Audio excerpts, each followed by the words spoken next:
ପୋଇ ଆଳୁ ଚିଙ୍ଗୁଡ଼ି ତରକାରୀ ଖାଇବା ପାଇଁ ଇଚ୍ଛା ହେଲା। ମୁଁ ଗୋଟେ କଡ଼େଇ ବସାଇଥିଲି, ସେଥିରେ କିଛି ତେଲ ଦେଇଥିଲି। ଫାଷ୍ଟ ତ ଚିଙ୍ଗୁଡ଼ିକି ଭାଜି ଦେଇଥିଲି, ପୋଇ ଆଳୁକୁ ବି ଭାଜି ଦେଇଥିଲି।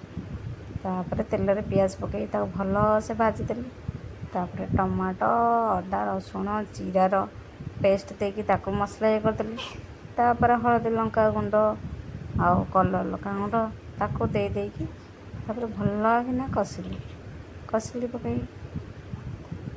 କିଛି ସମୟ କଷିଲା ପରେ ତାପରେ ସେଥିରେ କିଛି ଚିଙ୍ଗୁଡ଼ି ଦେଇ ତାକୁ ବି କଷିଲି।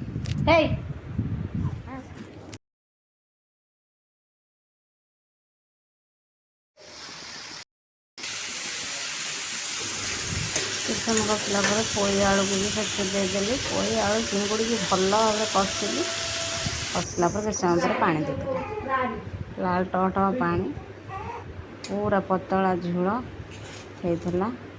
ଆଉ ଉଷୁନା ଭାତକୁ ଏଇ ଯେଉଁ ଚିଙ୍ଗୁଡ଼ି ଆଳୁର ପତଳା ଝୋଳ ଟେଷ୍ଟ ମାନେ ବଢ଼ିଆ ଲାଗିଲା ଖାଇବା ପାଇଁ।